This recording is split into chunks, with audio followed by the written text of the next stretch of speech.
just 4 more rounds to go now of the 2017 FF1M season, and it's the flyaway stage of the season.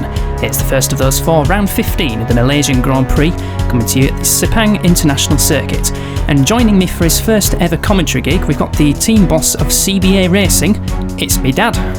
Hello there, it's good to be here in Malaysian Grand Prix at the Sepang International Circuit on a fine, nice day, so we'll see what goes on. For those not related to him, he's known as Chris.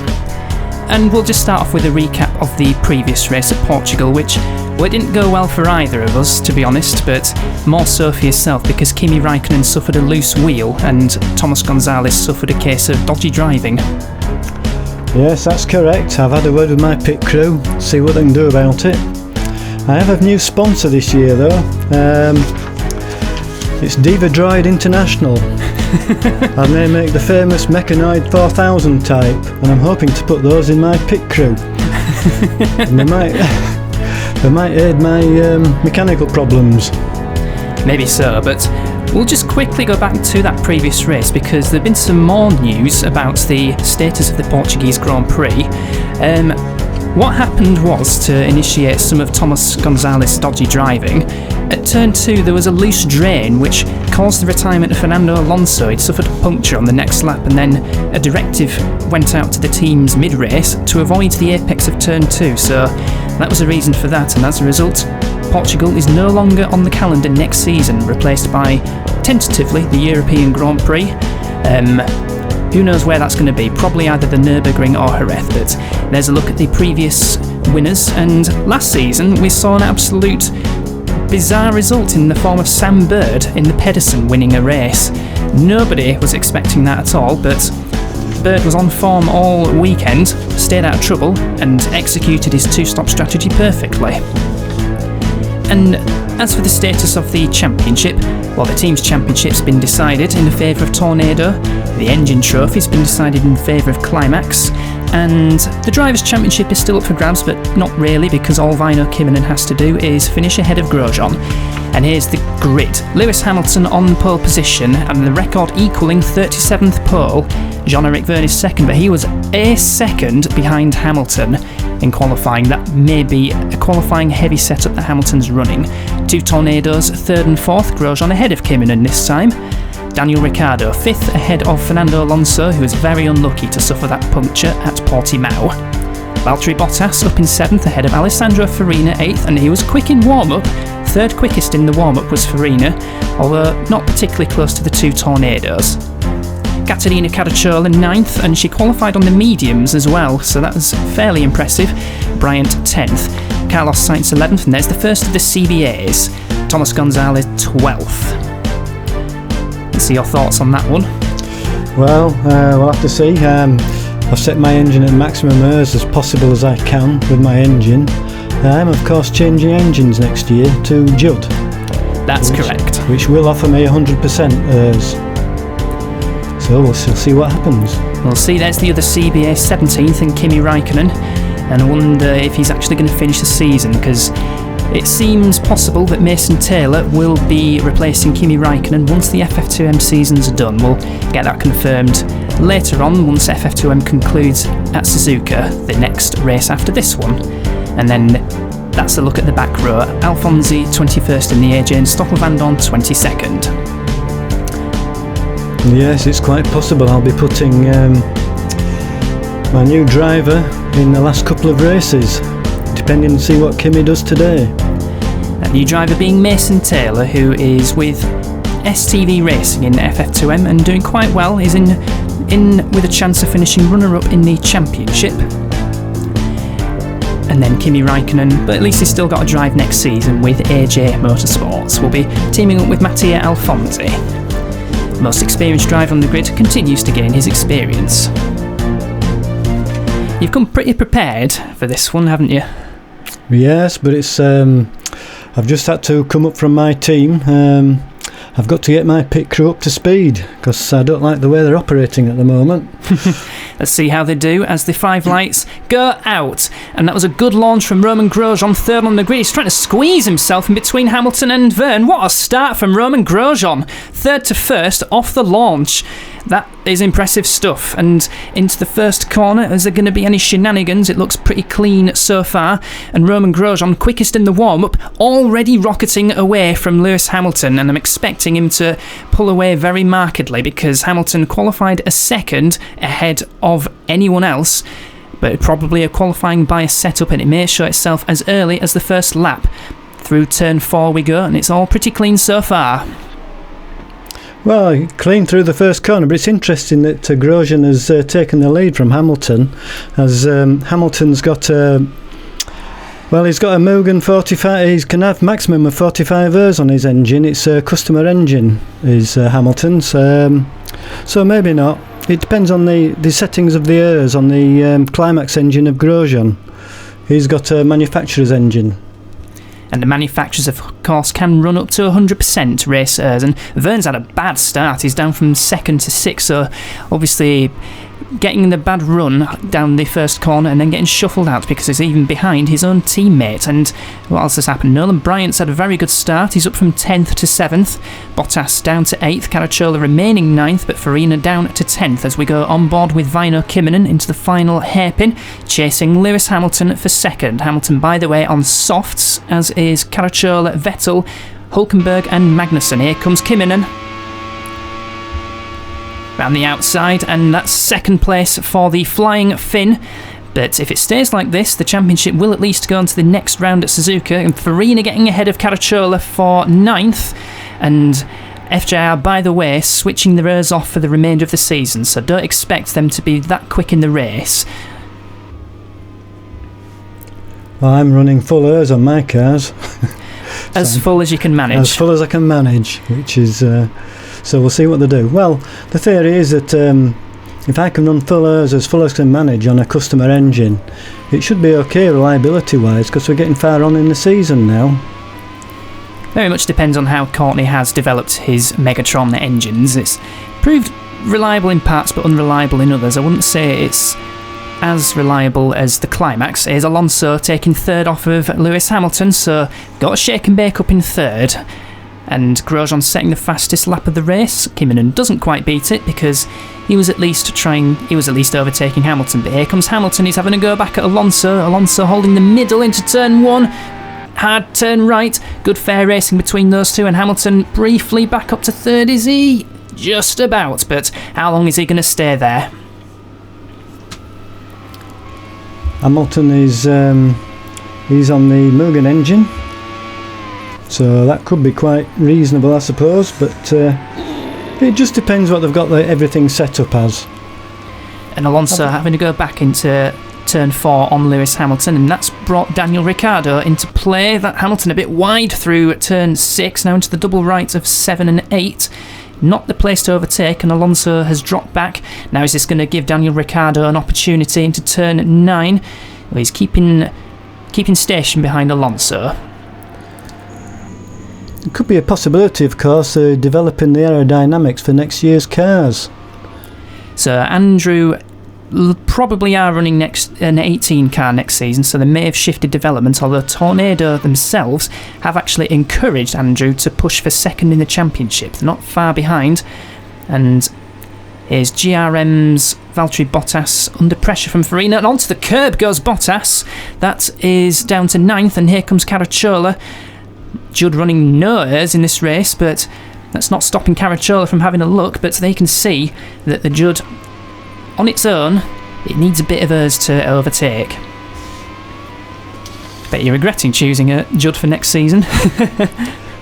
Well, I'm hoping you've done some development on it. Well, I had all 4 Judd engine cars finish last time out at Portimao, so that will at least do it some good. Also, it gives me the opportunity to change... Valtteri Bottas out of the race with a loose wheel. Sorry to interrupt you there. It's okay. Gives you the opportunity to... I think I've interrupted your train of thought there. No, it gives me an opportunity to increase the airs on my cars. If you're doing the good development, I think you are. I hope I am. I'm certainly not worked out great this season, but I'm focusing on next season, so don't you worry, I'm going to help you out there. And it's lap 5. Hamilton's already 8.7 seconds behind the Flying Tornadoes. Looking to set for yet another Tornado 1-2, but still 50 laps to go. And let's see what happens in those 50 laps. Again, Alonso looking into turns 7 and 8. And once again dropping back. Is that going to give Ricciardo another opportunity into turn 9? Now, Alonso is wise to that. Yeah, it could give me the idea that the Tornadoes are running quite high on the ERS on their engines. Possibly, but it could also be that the Tornado have done pretty much what they've done all season, like concentrate on setup with a very sophisticated aerodynamic package, and that's why they've always been quick in when it comes to qualifying, or the shift from Saturday practice to qualifying, and then topping Sunday warm-up. So back on board with Fernando Alonso. Once again, Hamilton fishtailing it a little bit into the final corner. Interesting that Sainz and Lee, for the Pedersens, have gone onto hard tyres. Yeah, certainly won't do the Goodyear development much good, but Alonso now at the inside of Alonso into the first corner, and he takes it this time. Alonso back up to third, and now Hamilton is having to watch his rearview mirrors because he's got the two Andrews on the loose. And meanwhile, we've got Bryant and Farina. Here comes Ricciardo. He's going to attack straight away into turn 4. We saw quite a lot of collisions at that particular corner last season, but so far there have been no real issues. I wonder when the first set of pit stops come into operation here. So we are expecting 2 or 3 pit stops for this race, and the first pit stops last season started about lap 10, and then that's for the 3 stoppers, and then for the 2 stoppers probably around lap 15, lap 16, and then they'd run 20 lap stints. You can see the fuel load on board Ricciardo. That's fairly light. Expect a 3-stop strategy as he challenges Hamilton into the final corner, and he takes that 4th position away. Now then, Jean-Eric Vergne next to challenge Hamilton, but Hamilton's back in the slipstream. And just behind it's basically a cork in the bottle, is Lewis Hamilton. There's a bit of a lock-up there, as, by the way, Sergio Perez versus Caterina Caracciola for 9th place. That's a position gained for the GRM driver. And Hamilton's partner, Vettel, is way down there at 13 as well. Yeah, Vettel not having a great time in Mitchell, but by the way, Vergne versus Hamilton into turn 4. They've kept it just about clean. That was a forceful move, and Hamilton dropping back. He got hung out to dry and he's lost places to Bryant and Farina. Now Sergio Perez is next to challenge the hapless Hamilton, but that's down to his car rather than driver ability. And Hamilton off the circuit. So that qualifying setup makes the car very difficult to drive. Here is the Pedersen. Oh no! Dear me. That was Cooper Lee in the Pedersen, getting it all wrong. But then again, Hamilton wasn't rejoined safely, and Daniel Ricciardo has had a mechanical problem, so he's pulled off as well. It's all kicking off. So that moves Jean-Eric Vergne up into 4th place, and he's had a good consistent season, but he's yet to score a podium. So hopefully Vergne will get that podium before he leaves FF1M next season. He doesn't have a drive next season, which is a bit unfortunate, I have to say. Yeah, Jean-Eric Vergne's in 4th position. I wonder if he's going to suffer the same mechanical trouble. It does happen. Earlier at Kyalami, we had 2 FJRs retire on pretty much consecutive laps for different reasons. I think it was an engine failure for Magnussen, followed by a gearbox problem for Caterina Caracciola. And Grosjean is going to come into the pits this lap, so he's 3 stopping at the end of lap 11. Now let's have a look at the pit times. Usually see pit stops around somewhere between 5 and 8 seconds, and a bit of variance sometimes as to how long the stops are. We don't have control of that, unfortunately. It's down to the gods of this series. So Grosjean slowing down to 80 kilometres an hour. That's the usual speed limit. And Here we go. Into the pit box. Just cleaning out the side pods, and away in 8.1 seconds. Not the quickest in the world. No, is that the benchmark for the rest, I wonder? Well, let's see what Alonso can do as he is into the pits as well. So he's also pitting at the end of lap 11. Let's see, another 18 laps of fuel going on board, so should take him to lap 30, 7.3. Ooh, quicker. About 0.8 of a second quicker than Roman Grosjean. So, temporarily Kinnunen leads, and then Van Dorn's in. Van Dorn's in the pits as well. The unluckiest driver of FF1M history, in my view. And Grosjean rejoining behind Caracciola. How quickly can he make the move into 7 and 8? Nope. He's going to have to wait another few corners before making the overtake stick, but at the end of lap 12, in comes Väinö Kinnunen. He's run his car very, very lean. Almost empty. That fuel's in the red. Not often you see that. I think 0.4 litres of fuel remaining, so plenty to carry him into his pit box. So again, 18 laps. Kinnunen, the leader. Temporary race leader and potential championship elect if he stays ahead of Grosjean in this race. The gap is 34 points. And those are the only two left in contention. That was a quick stop, by the way, 5.9 seconds. Grosjean being held by Caracciola. Is Kinnunen going to jump? Is he just about going to jump Roman Grosjean? That was a great pit stop from the Tornado pit crew, and it's got him out ahead of Roman Grosjean. So that will be for the net lead once Verne, Farina and Perez make their pit stops. And a few more pitters as well. But temporarily, Vettel up in 7th, Hülkenberg in 8th, but we're in the middle of the pit stop sequence.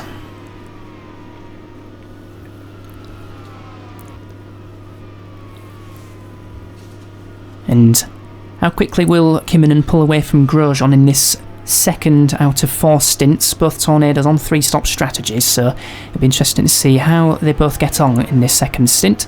Both on the medium Firestones, as are the two CBA Racings, who by the way are 10th and 14th.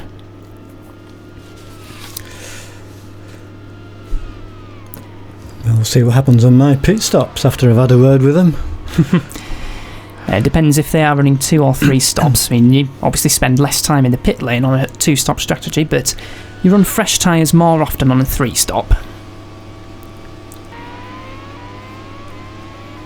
And here we go. I think Grosjean looks a bit quicker at this stage of the race, but good traction for Kinnunen as Jean-Eric Vergne makes his first pit stop, as does Farina. So now this is the battle for the lead. Through turns 1 and 2. And Max Verstappen coming into the pits as well. Max Verstappen did very well in the last race. He finished 5th at Portimao. And that's helping Willow's case not to finish last in the championship. And you can just see Kinnunen pulling away a little bit through the first sector. So maybe his tyres are up to temperature. Yeah, looking at the Constructors' Championship at the moment, the Tornadoes are really well ahead. Yeah, they've sewn up the championship already. With 4 races to go, there's just 80 points remaining, and the gap is 118 points. 118 points? Yeah. And even Tobias himself said that this is probably the best car he's ever made. Already surpassed his previous points best total from 2012. That was close to 200, and they're already at 200 points, I believe. Yeah, that's correct. They're only 30 behind the record, which was set by Shake and Bake in 2009. They scored 230 points, and with 80 remaining, Tornado can definitely do it. Speaking of Shake and Bake, he is Fernando Alonso behind the 2-stopping Mattia Alfonsi. Into the final corner, Alonso versus Alfonsi. And Alonso takes that place, pushes Alfonsi onto the curb pretty much, but Alfonsi's still in the slipstream, not for much longer. Väinö Kinnunen, his red light's on. Väinö Kinnunen's got a big problem, and that looks pretty bad because there's no pit indicator, which means that it's a serious problem with what looks like his climax engine. So Through to the lead goes Roman Grosjean. Wait for that telltale sign of smoke, as, by the way, Clark versus Farina into the final corner. And that's 9th place for Farina. But how long before Väinö Kimmonen pulls over onto the side of the racetrack and Clark's teammate Alfonsi due into the pits at the end of this lap, lap 17, and Alfonsi doing pretty well on his two-stop strategy. So he's got a chance of some points, which is pretty good from 21st on the grid. But there it goes, Väinö Kimmonen, bang goes the climax. An early climax for that climax. And the tornado's out. Yeah, so could have pushed it a bit too hard on their ears, but it could also just be unlucky. So that moves Sebastian Vettel up to 2nd, and Fernando Alonso up to 3rd. So we do have a Mitchell in the top 3 now, but Vettel yet to pit. Another one. This could be an easy pass. This is Nolan Bryant versus Alfonsi, and Bryant has made his pit stop, so the two shake and bakes looking pretty good so far, and now Vettel into the pit, so Alonso up to 2nd, Bryant up to 3rd, so 2 shake and bakes now in the top 3. Decent performance from those two. As Farina versus Sainz, contact between the two, and off goes Sainz. Oh no, it's one of the, he's back on again. He's one of the DeWalt cars, as I call them. Yeah, Pedersen. I think they've got a secret sponsorship from DeWalt, the power tool company.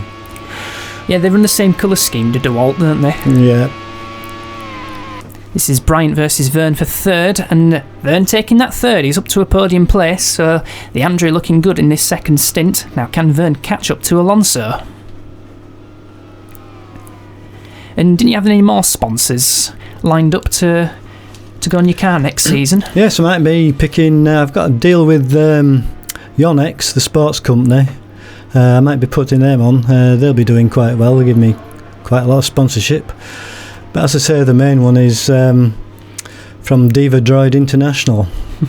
And of course, the Smeg sponsorship on the side pod. Smeg is still remaining there. They're a good sponsorship. Of course, they do make toasters and ovens and other electrical appliances as well. And one of them has broken down. Oh dear. That's Thomas Gonzalez. That is basically, I think the toaster has set on fire. What, the smegging done?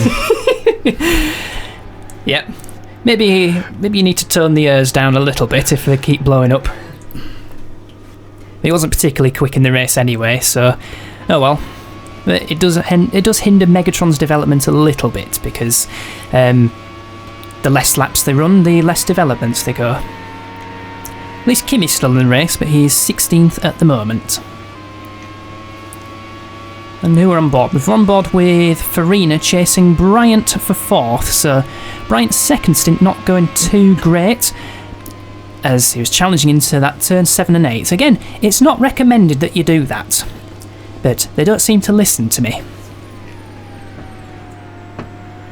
But Farina is quick enough on this middle stint that he can continue to catch up, and maybe Farina will be having a go into turn 1 on the next lap, maybe turn 4. Doesn't look close enough to have a go into the final corner. What are your thoughts on this circuit, actually? It's quite a reasonable circuit. Let me get my notes. Here's a map of it somewhere. Yes, I have a map. There's two quite long straights. The start-finish line is on a long straight. Turn 1 is quite a sharp bend, followed by turn 2 another sharp bend. The rest of the circuit, except turn 4 is quite sharp as well. But the 2 long straights were of interest, really. I just depends on the engine reliability, I think, and mine's not being too good this time. But saying that, I've not had too many engine problems through this season. It's been other mechanical difficulties, loose wheels and gearboxes, and which I don't know if you can do anything about. So we'll see next season. And we've got an array of pitters now on the end of lap 24 into lap 25. Farina is one, Sainz is another. I suspect those two will be having words after the race, after Farina nudged the back of Sainz at turn 9. And who else was making a pit stop? Jean-Eric Vergne making his second pit stop. So that's moved some others up places. Perez, Caracciola, 4th and 5th. And Magnussen making a pit stop as well. Not particularly quick as Magnussen. And here comes Romain Grosjean's second pit stop incoming, and he should rejoin still in the lead, depending on how quick the pit stop is and how quickly Alonso is at the moment. He is the third fastest driver out on the circuit, behind Grosjean and Max Verstappen lapping very quickly as well. His partner car, Kymmenen, is down on 18th. Having retired with that engine failure. Disaster. Disaster for Kymmenen, and it would be more of a disaster if his teammate wins, because that would shrink the gap from 36 down to 24 points. And meanwhile, who else have we got? We've got 2 AJs running 11th and 12th. And well, they're doing quite well. For AJs. Yeah, Alfonsi doing pretty well on 12th, although he's fading a little bit as this second stint is going on. By the way, Grosjean rejoined behind Alonso, so Grosjean is now dropped back behind. Oh, is that Caracciola making a mistake? And can she get back on? Can she rejoin safely? Yes, she can. And Caracciola on... Oh, we got an AJ blow up. That is Mattia Alfonsi. I was going to say Caracciola on these soft tyres, which are quicker but a bit more error prone, so that could explain for some of that. So you did spot something about the AJ and the engines that they're running. Yeah, he's the only one that's running the Hart engine. They are running at 100%. Well, they can run at 100% because it's a manufacturer's engine. The Hart engine, of course. And there's no other team that's running the Hart engine. Not at the moment, but next season there will be 2 teams running the Hart engines. And they are the Monolith and Tilsley teams. Tilsley actually made an appearance at the 1993 season, which, by the way, you were in that season and you did pretty well. You'd won that season with Alessandro Zanardi. Yes, I know. But it should have been Barrichello, but he binned it with 3 laps to go. That's right.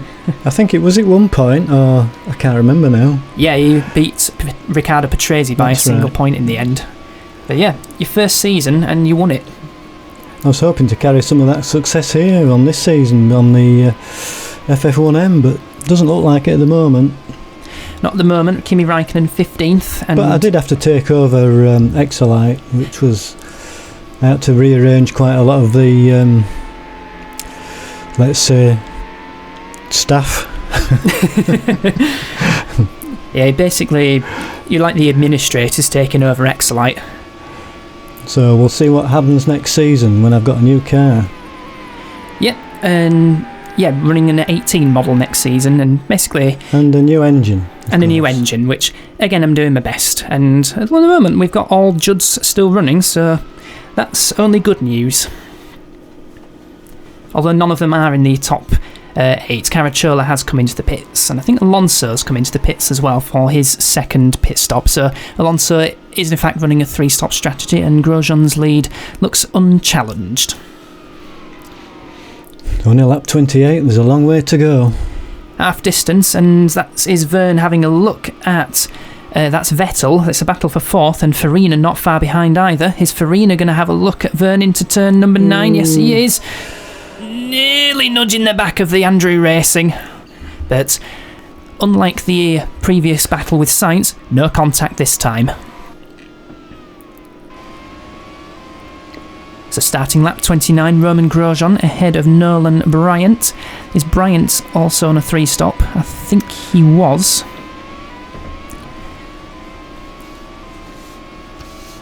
Yes, he's just come into the pits. Waiting for that anticipation there. Is that... who's that there in the Andrew Racing? That is Jean-Eric Vergne. Driving the blue and orange and a little bit of white on his car. So, we're seeing Bryant just dropping back there, having... I think we're going to have a manoeuvre here. Late on the brakes goes Farina. That was a good move. And by the way, they're both stuck behind Sebastian Vettel at the moment, who I think is on a 2-stop strategy and may well be struggling with his tyres at this point. I think he's going to get past here. Matter of time is this. Yeah, Farina on the fresher tyres looks the quicker driver at the moment. Farina on the medium Goodyears, and I think Vettel on the soft Goodyears as well. Running the contradictory strategy for the compounds they're on. Farina's got Goodyear has got a Mugen engine, which could be more powerful on this race, I think. He wasn't sure whether to defend or attack. He's still got Jean-Eric Verne right behind. And further back, Bryant rejoined in 7th, so providing he can keep his reliability in check, then he's looking good for some points. He's had a pretty difficult season as Bryant. He's looked quick, but his car has looked very unreliable. I think if Farina can get past, he should make progress here. Yeah, Farina, if he gets past Vettel, looks like he's good for his first podium finish, which would underline his good pace of late. He showed well in Spa before spaffing it into the concrete at the bus stop chicane. That was a battling shake and bake, and here it is.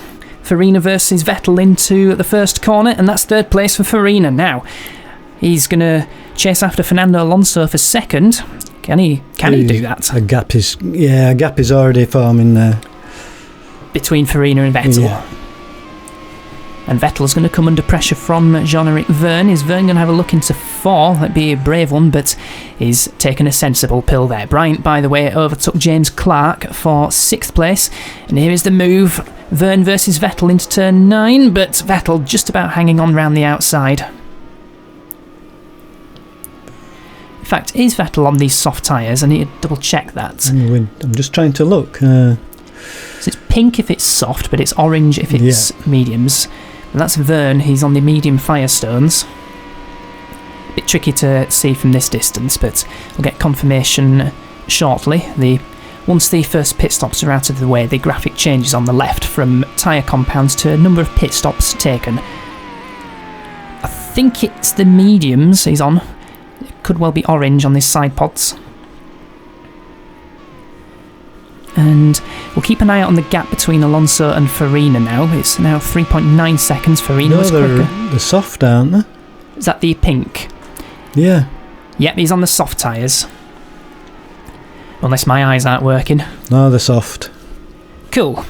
Vettel on the soft tyres and on 2-stop strategy, so he's definitely going to be struggling at this point. Now, next to challenge him is Nolan Bryant. He's got a good run out of 3, now into 4. Can he brake late? He couldn't quite brake late. But here we go again. Through 5 and 6, now into 7 and 8. Bryant having a think, but Vettel! He's going to spin!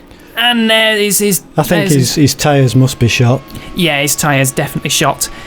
And he's dropped way down the order. 15th place now behind Magnussen and Raikkonen as Perez locks up his mediums into the first corner as he chases after Carlos Sainz. Sainz could be on course for his first points of the season, which, after the season he's had, which, in my own words, awful, overwhelmingly awful, that could... Is this one of the Willows, is it? Yes, that's the Willows of Max Verstappen, taking Nico Hülkenberg for 9th place into the final corner. So Verstappen, I'm not sure what setting Willows have gone for. They can use up to 100, but whether they are doing, both cars are reliable, so probably not. As Hülkenberg takes him back into the first corner, that's natural power for the Mugen showing itself there. Well, let's hope he gets his foot down. He's got your engine in. He has, yes. but Verstappen has been... The Willows itself has been improving as the season's gone along. He was in contention for podiums at Hockenheim and Monza, 2 of the super high-speed circuits. Out goes Sergio Perez. That's another Megatron user. I think you need to send a memo to Courtney. But it doesn't make any difference. I'm not using his engine next year. That's true, yes. Sorry, Courtney. As into the pits for his 3rd and final pit stop goes Alessandro Farina. And looking good for his first podium. He was chasing Alonso and catching up to him. Can he use the new tyres to undercut him for 2nd? It'll be interesting to find out. What's the pit stop like with this? And the answer is 5.7. Good pit stop. And Sainz into the pits as well. Now, Farina needs some clear track if he's going to challenge Fernando Alonso for second, and he's got just that. This is an opportunity for Farina as Grosjean, engine failure as he's come into the pits. Now, can they do it? Yes. Now, he can repair an engine if he's happening to pit on that lap. It's one of the quirks. It's happened a couple of times before, but that's the latest example we've seen. So Grosjean, extremely lucky to still be in the race. It is not often we see that. As Alonso, now it needs to be a good pit stop for him if he's to rejoin ahead of Alessandro Farina. 6.1 seconds, 4/10 slower compared to Farina. Now where is the Gajera driver? Oh, we're seeing James Clark in the pits. Let's have a look on the left. Here it is. Is Farina going to take second? It's side by side at the first corner. He's done it! Alessandro Farina up into second place. So Farina now up to second, but this battle's not over. The question is now, can Farina use his good pace shown in the warm-up to pull away from Fernando Alonso, or can Fernando use his fresher tyres to remount an attack and retake that second place off of Alessandro Farina as Stoffel Van Dorn comes into the pits? Well, I think Alonso's got fresher tyres, hasn't he? Yep, just came in. I think he'll catch Farina. Let's have a look. So through turns 7 and 8, and looked a bit quicker there, but let's see what happens for the rest of these 11.5 laps now. And further back, Jean-Eric Verne 4th, Nolan Bryant 5th, so 2 shake and bakes in the points, which will do their battle for runner-up spot in the championship quite a bit of good. James Clark in 6th, Carlos Sainz 7th, and then Nico Hülkenberg rounding out the top 8. And I think he started quite a bit down, so that's been a good drive from Hülkenberg. And Alonso not quite close enough in the slipstream there, but he's got 11 laps to go after this. What's the gap between Grosjean and Farina? Is it closing? Let's have a look.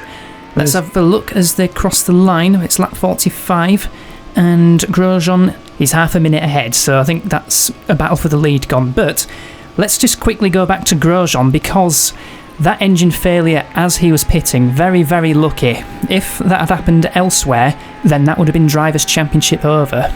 And does it affect his reliability for the rest of the race? Well, here's the thing. Tobias came up with a bit of a theory as to his experience on GP4. If somebody has a mechanical problem that only necessitates a pit stop, then it's unlikely that they'll have another mechanical problem later on. That is a theory, but it's one that kind of makes sense, because I'm yet to see 2 mechanical problems from the same driver in a race. But anyway, let's see how that one pans out. But there have been 3 other instances, I think, of a terminal reliability problem on a driver's in-lap, and then they were able to pit, and then they were able to continue. One was in 2000 Canada, where Ralph Schumacher, driving for Guy Racing, had an engine failure, and James Clark, oh no! That was from 6th place. That's very unlucky for him. That's another AJ out. That's another heart attack, but it's not the engine this time. So, yeah, that's desperately unlucky for Clark, who has had points this season. He had a 6th at Hungary, but not much. Oh, Caterina Caracciola, that's an engine failure in the back of the Judd, so whoopsie daisy. The mice are getting into the machinery now, as the phrase would go. It definitely is, and you weren't running on full airs. I wasn't running any airs at all, so there's reliability that needs sorting out. There's now, one of the DeWalt cars again. Carlos Sainz going through in 6th place into turns 7 and 8. How's his line through here? It's dreadful because he's off the circuit and he's ambling. He should rejoin.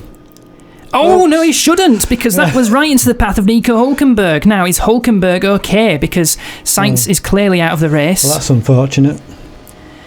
And is Hülkenberg okay? Let's have a look. Well, he's only suffered a damaged front wing, so he is going to survive. But that's going to put Max Verstappen up into 6th place. Will he go into the pits? Well, he has to. His pit indicator's on, so he's definitely coming into the pits. Where can he rejoin in relation to Kevin Magnussen, who's now made it into the points? We've not seen Magnussen go through the top of the screen just yet. But, yeah, that was an unfortunate one between Sainz and Hülkenberg. Where will he rejoin? Where will Hülkenberg rejoin? Well, let's keep an eye out for Kevin Magnussen, because he might be out of the points now. He could be. He's still in 7th at the moment, but Kevin Magnussen not crossing the line just yet. Has he crossed the line now? Not yet. Well, here's Magnussen in 8th. Make that 7th, so there we go. And Stoffel van Dorn, can he get a point? Can Stoffel van Dorn get a point in what has been an awful season for him with bad reliability and bad luck? It would be lovely to see Van Dorn get a point. And Hülkenberg had rejoined in 11th behind Raikkonen, Vettel and Hülkenberg. So yeah, Hülkenberg's quest for points looks almost impossible, I have to say now.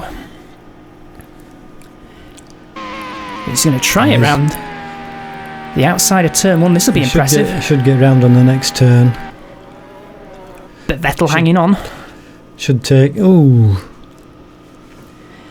Tell you what, that's a good battle between those two, and it won't be finished yet, but it's only the battle for 10th place.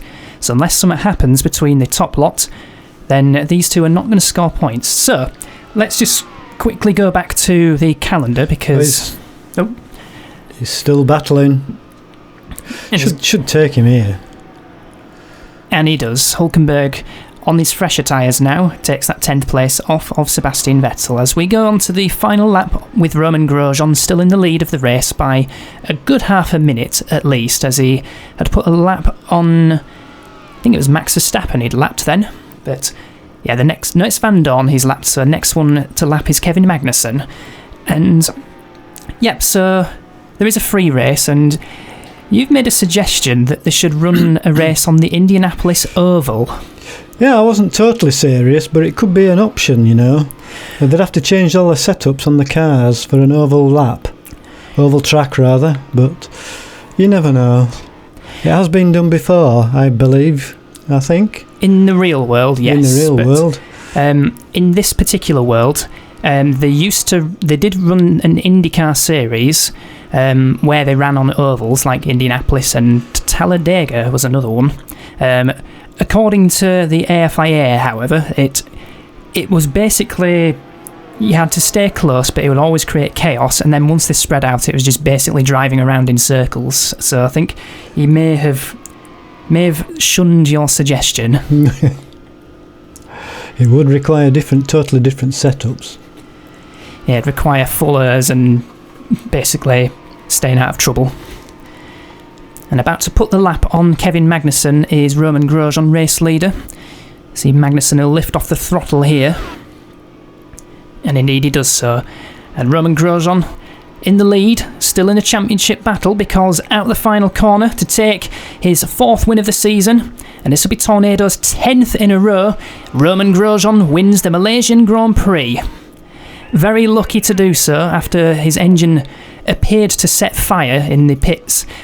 But still, you need a bit of luck sometimes. The shake and bake of Alonso's third, and that is a particularly significant one because that is a milestone of 100 career podium finishes for Fernando Alonso. So that is a particularly special one. Gajero have gone particularly well there. Yes. Coming second. Yeah, they've picked up as the season's gone along. Both were on course for points before Hülkenberg had his calamity against Carlos Sainz. But Farina taking his first career podium, and very well deserved, I have to say. I'd pick him as my driver of the day.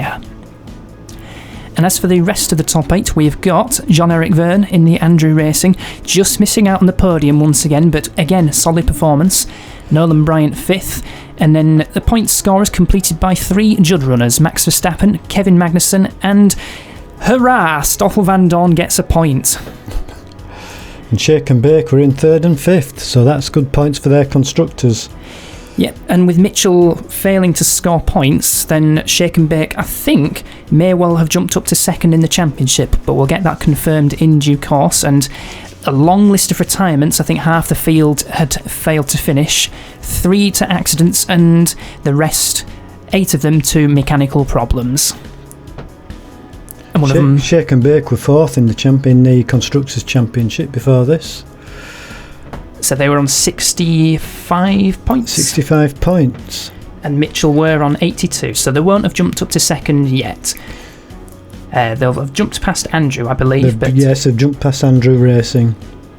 Yep, and all Andrew had was a 4th place, and Shake and Bake had 3rd and 5th. 3rd and 5th. But for the meantime, the Drivers' Championship is still a 2-horse race. There's gap now 24 points. That's basically 2 race wins, and if that result happens again in the next couple of races, then, well, Roman Grosjean suddenly back in the championship. And Shake and Bake do jump up to third ahead of Andrew by 4 points. And, well, the CBA, you've actually dropped. They've dropped. Dropped from 7th to 8th now, thanks to Gajera's good haul, thanks to Alessandro Farina. And the battle for last, contested by Pedersen and AJ. Willow's steadily pulling away now, thanks to their double points finish. So that was the Malaysian Grand Prix, and next up we'll be heading a little bit north from Malaysia into the spectacular island of Japan for the Japanese Grand Prix taking place at the Suzuka circuit. So from myself and from me pap, goodbye. We shall see you soon. Pleasure being here.